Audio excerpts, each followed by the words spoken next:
Anong mensahe ang kailangang marinig ng mga Aquarius mula September 1 to 15, 2024? Pwedeng nangyayari na to o mangyayari pa lang. Kung hindi man para sa inyo tong magiging reading, baka para sa someone na malapit sa inyo o sa someone na kakilala nyo mismo.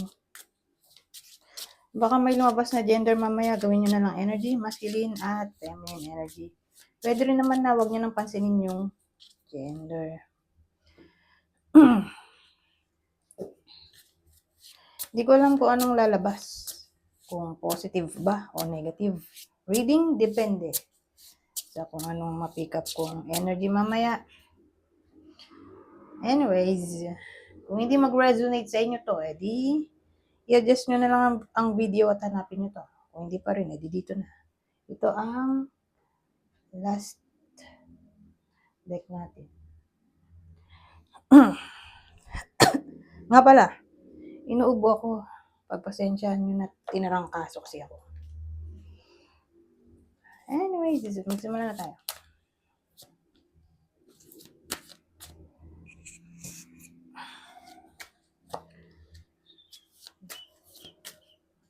Ano to?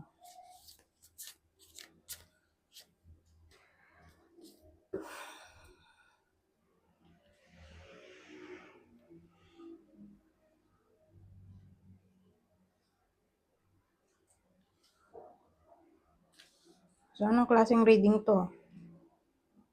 Relationship? Kasi may ano tayo. Two of Cups.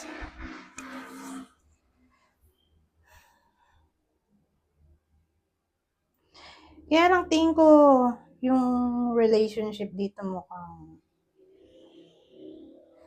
mag-ex na pala to. Parang mag-ex na sila. Relationship reading pero ang topic ay ex-partner. Na para bang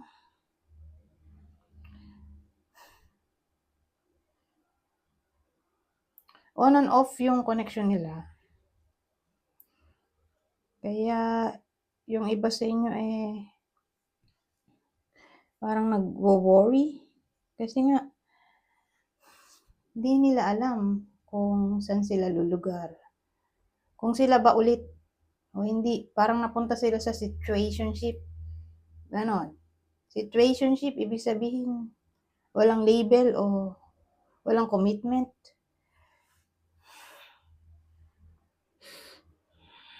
Kayo, pero walang label. Diba? Ang weird. Saka mahirap yung ganong sitwasyon. Na para bang anytime pwede kang palitan. O sabihin natin, kung magkaroon ng iba yung ex-partner, hindi mo naman pwedeng awayin. Kasi nga, wala naman kayo. Walang label eh. Pero, ginagawa nyo pa rin yung dating ginagawa nyo nung magkarelasyon kayo. Kaya lang, wala nga label. So, parang nagtatapon lang ng panahon yung iba sa inyo. Kaya ayan, nag-worry siya dyan sa 9 of Swords. Whether nangyayari na to o mangyayari pa lang. Kasi kung nangyayari na to, ganun pa rin yung energy hanggang 15 ng September. Kung hindi pa nangyayari, yun nga, baka mag-appear all of a sudden yung ex ng iba sa inyo, tapos baka mapunta nga yung iba sa inyo sa situationship. So, beware. Lalo na kung ang ex ay ganito. Ganito yung zodiac sign. Mag-ingat na lang, okay? So, ang zodiac sign ay possible Leo o Capricorn. Kung yan, yung magbalik sa buhay nyo o sa iba sa inyo na ex, wag nyo napansinin. Kasi nga, mahirapan lang kayo. Matotoxic lang kayo. Anyways, ano tayo dito? Anong masasabi nito? Success in love. Expectation. Well, sa case na to, yung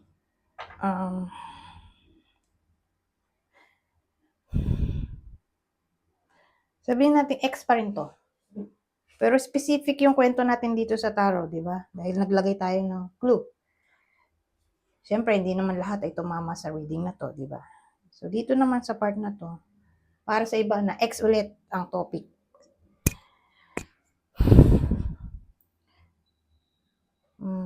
Kung hindi ganito yung zodiac sign ng partner, yung ex-partner, dito na tayo. Ex pa rin 'to. Sabihin natin yung iba sa inyo ay naglolong pa rin. Longing pa rin dun sa ex nila. Gusto pa rin nila yun. Miss pa rin. Pwede naman ng reconciliation o pwedeng mag-reconnect yung iba sa inyo. Pero mukhang hindi ngayong 2 weeks. Probably May siguro. May, sorry. December. Ba't ba May nasabi ko? So, since nasabi ko yung May, edi ilagay na rin natin yun sa period ng possibility na pwedeng mangyari yung possible reconciliation or reconnection. So again, May or December. Ngayon, kung magka-relasyon naman, pero laging problemado, sumasahan natin yung stable na walang problem sa December. Okay? Na para bang buong buwan harmonious yung relationship in a way na hindi kayo masyado nagbabangayan, hindi kayo laging magkasundo. Okay, yung samahan. Sa madaling salita. Saka malaki chance na laging masaya sa December para sa iba sa inyo. Kung in a relationship, at yun nga, laging problemado nowadays, expect natin na sa December may pagbabago. Okay? Hindi lang sa ngayon, ngayong 2 weeks. Ngayon, sa mga single dyan, same explanation. May darating naman na pwedeng new love interest o new found friend. Pero hindi pa nga ngayong 2 weeks, kundi sa December. So, everything na success sa love, December pa yan darating. Okay?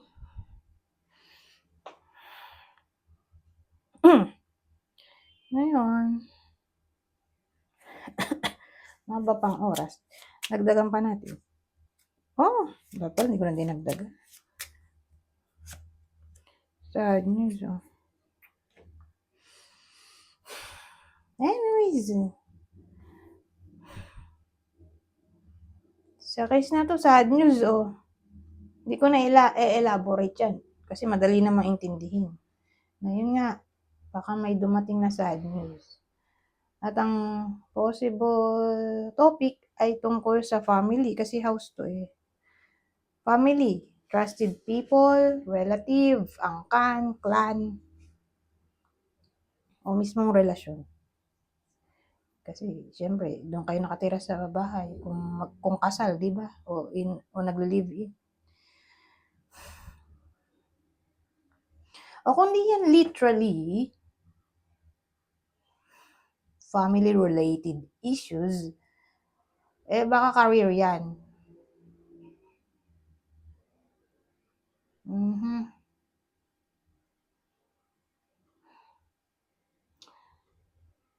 O sabihin natin bahay mismo, apartment, condo, parang may problem dun sa bahay. Baka ma-delay ang bayad ng upa, mabutas ang bubong ng bahay,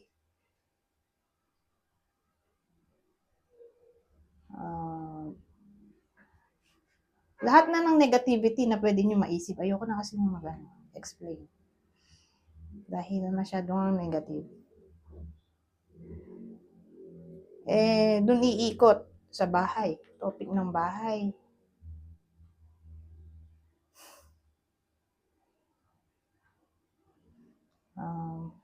Kasi sad news eh. So, ano pa bang iisipin mo pag sad news?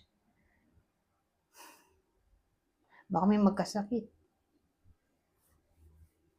Nakapamilya, anak, asawa, parents, siblings, relative. Oh,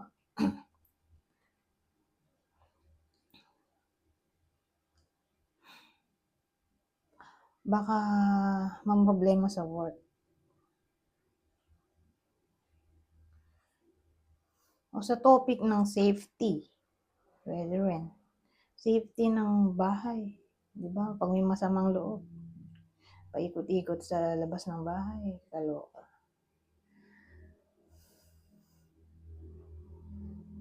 So sabihin natin may stress yung iba sa inyo sa loob ng bahay. O mga tao sa loob ng bahay o kapitbahay siguro. Ganun eh. Parang community kasi to eh. Doon yung topic ng sadness dito. O ka-workmate din. Kasi sabihin natin kung dito literal na bahay eh. Ito yung building ng bahay. Building ng pinagtatrabahuhan.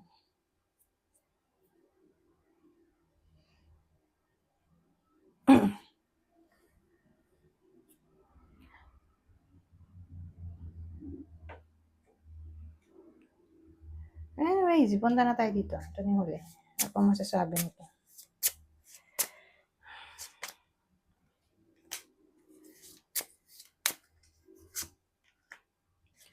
Oh, so ang dating dito sa period ng 2 weeks na to, eh mag-gain ng confidence yung iba sa inyo. Siguro nawala to sa mahabang panahon. Kung baga babalik siya. Babalik ito. Okay? Itong confidence. At magpapasalamat kayo sa universe kasi magiging masaya kayo dahil iba yung feeling kapag bumalik yung confidence sa sarili, di ba? Yung assertiveness, self-esteem, na para bang feeling mo kompleto ka o in control ka. Masaya yung feeling. Parang na-refresh yung energy mo o ng iba sa inyo. Ngayon nga,